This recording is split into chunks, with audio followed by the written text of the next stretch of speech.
మా అబ్బాయి 6th వచ్చాడు. స్కూల్ మార్చాలండి. సిబిఎస్ఈలో వేయండి, యాక్టివిటీస్ చాలా ఉంటాయి. ఐసీఎస్ఈలో ట్రై చేయండి, సబ్జెక్ట్లో డెప్త్ ఉంటుంది. స్టేట్ బోర్డ్ కూడా ట్రై చేయండి, మంచి స్టాండర్డ్స్ ఉంటాయి. ఇవన్నీ కలిపి ఒకే స్కూల్లో లేవా? కంగారు పడకండి. రెసిడెన్స్ స్కూల్స్ తో మంచి చదువుతో పాటు all round development, right age లో రైట్ ఫౌండేషన్ తో రెసిడెన్స్ స్కూల్స్ ఇప్పుడు హైదరాబాద్ అంతటా. సంక్రాంతి సెలవులు ముగియనున్న నేపథ్యంలో భక్తులు తిరుమలకు పోటెత్తారు. ప్రస్తుతం మనం అలిపిరి పాదాల మండపం వద్ద ఉన్నారు. పెద్ద సంఖ్యలో భక్తులు తెల్లవారుజామున 4 గంటల నుంచి శ్రీవారి దర్శనానికి ఇటు నడక మార్గంతో పాటు అటు అలిపిరి చెక్ పోస్ట్ మీదుగా వాహనాల ద్వారా వెళ్తున్నారు. ప్రస్తుతం మనం ఇక్కడ చూడవచ్చు పూర్తి స్థాయిలో భక్తులు ఎంత మేరకు వెళ్తున్నారు. ఇప్పటికే నడక మార్గం గుండా సుమారు 20,000 మందికి పైగా వెళ్ళినట్లు అధికారులు చెప్తున్నారు. మరోవైపు ఇప్పటికే తిరుమలలో పూర్తి స్థాయిలో కంపార్ట్మెంట్లో పూర్తిగా నిండి శిలాతోరణం వరకు క్యూ లైన్ ఉన్న నేపథ్యంలో స్వామివారి దర్శనానికి 18 నుంచి 20 గంటలు పట్టే అవకాశం ఉందని కూడా చెప్తున్నారు. రేపటికి సంబంధించిన టోకన్లను కూడా ఇప్పటికే ఏదైతే తిరుపతిలోని భూదేవి కాంప్లెక్స్తో పాటు విష్ణు నివాసం శ్రీనివాసంలో కూడా పంపిణీ చేశారు. ఇప్పటికే టోకన్లు పూర్తయిన పరిస్థితి. మొత్తం మీద చూసుకుంటే మరో 3 రోజుల పాటు ఈ రద్దీ కొనసాగే అవకాశం ఉంది.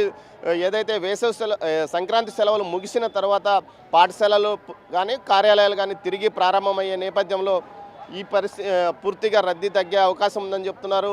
నిన్న స్వామివారిని 76,000 మందికి పైగా భక్తులు దర్శించుకున్న పరిస్థితి. ఈరోజు స్వామివారి దర్శనానికి 24 గంటల పాటు సమయం పట్టే అవకాశం ఉందంటూ కూడా టీటీడీ ఇప్పటికే ప్రకటించింది. క్యూ లైన్లో ఉన్న భక్తులతో పాటు ఇటు ఏదైతే పాదాల నడిచి వెళ్తున్న భక్తులకు కూడా ఎక్కడికెక్కడ ఆహార పదార్థాలతో పాటు అన్నపానీయాలను కూడా అందిస్తున్న పరిస్థితి కనిపిస్తుంది. మరోవైపు వాహనాలు కూడా ఇటు టోల్గేట్ వద్ద నుంచి సుమారు ఇటు గరుడ సర్కిల్ వరకు వాహనాలు నిలిచిపోఉన్నాయి తనిఖీల కోసం. అంటే పరిస్థితిని అర్థం చేసుకోవచ్చు. మొత్తం మీద ఈ రద్దీ మరో 2 రోజుల పాటు కొనసాగుతుందని టీటీడీ భావిస్తున్న నేపథ్యంలో పూర్తి స్థాయిలో భక్తులకు అవసరమైన వసతి సౌకర్యాలు ఏర్పాటు చేయడానికి సిద్ధంగా ఉన్నామంటూ టీటీడీ ప్రకటించింది. క్యూ లైన్లను నిరంతరము ఉన్నతాధికారులతో పాటు అధికారులు పర్యవేక్షిస్తున్నారు. క్యూ లైన్లో ఉన్న భక్తులకు అన్నపానీయాలను ఎప్పటికప్పుడు అందజేస్తున్నారు. ప్రతి గంటకు అందజేస్తున్న పరిస్థితి. దీంతోపాటు శ్రీవారి సేవకులు క్యూ లైన్ల వద్ద అదేవిధంగా టీటీడీ ఉద్యోగులు శ్రీవారి సేవకులు సంయుక్తంగా క్యూ లైన్ల వద్దకు చేరుకొని అన్నపానీయాలను అందజేస్తున్న పరిస్థితి కనిపిస్తుంది.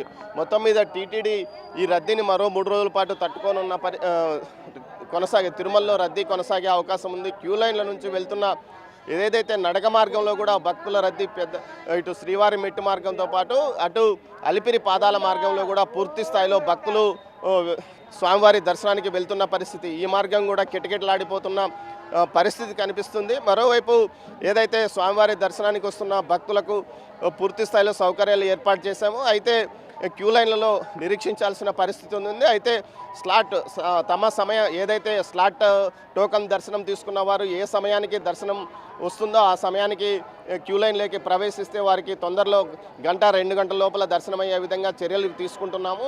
ముఖ్యంగా క్యూ లైన్లోకి ప్రవేశించిన వారికి కూడా ఏ సమయానికి వారు దర్శనం చేసుకోగలుగుతారో అన్న దాంతో తిరుమలలో కూడా ఏదైతే క్యూ లైన్లో ఉన్న వారికి సమయాన్ని ముందే చెప్పి టోకన్స్ ఇస్తూ వారిని వీలైతే మీరు బయటకు వెళ్ళండి అంటూ కూడా అధికారులు చెప్తున్న నేపథ్యం. ఏఐ టెక్నాలజీ ఉపయోగించుకొని దర్శన సమయాన్ని మరింతగా తగ్గించేందుకు కూడా అధికారులు చర్యలు తీసుకుంటున్న నేపథ్యం ఇది కొంత సత్ఫలితాలను ఇస్తుందని చెప్పవచ్చు. మొత్తం మీద ఈ రద్దీ మరో 3 రోజుల పాటు కొనసాగే అవకాశం ఉంది. కెమెరా పర్సన్ పురుషోత్తంతో దామోదర్, తిరుపతి అలిపిరి పాదాల వద్ద నుంచి.